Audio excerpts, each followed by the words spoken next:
কূটনৈতিক ও কোনো সামরিক সম্পর্ক না থাকা সত্ত্বেও দখলদার ইসরায়েলের কাছ থেকে যুদ্ধাস্ত্র কিনেছে সৌদি আরব ও কাতার। ইসরায়েলি সংবাদ মাধ্যম হারেজ এক প্রতিবেদনে এই তথ্য জানিয়েছে। সংবাদ মাধ্যমটি বলেছে, ইসরায়েলের আকাশ প্রতিরক্ষা ব্যবস্থা এবং F-15 যুদ্ধবিমানের কম্পিউটারাইজড হেলমেট নিয়েছে আরব অঞ্চলের এই দুটি দেশ।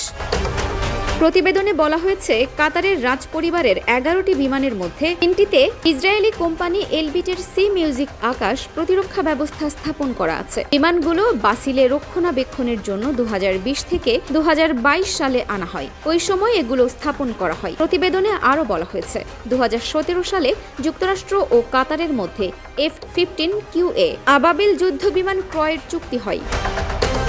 ওই যুদ্ধবিমানে অত্যাধুনিক যন্ত্রাংশ সরবরাহে ইসরায়েলি কোম্পানি 150 থেকে 200 মিলিয়ন ডলারের সাব কন্ট্রাক্ট পায়, যার মধ্যে 160টি JHMCS হেলমেটও আছে, যেগুলোর এক একটির দাম $2 লাখ।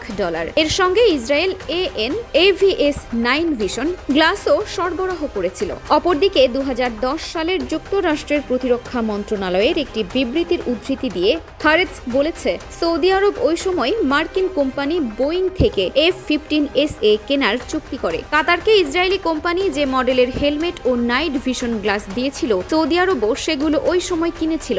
দেশটি ইসরায়েল থেকে সব মিলিয়ে 452টি অত্যাধুনিক হেলমেট এবং 462টি নাইট ভিশন গ্লাস নিয়েছিল।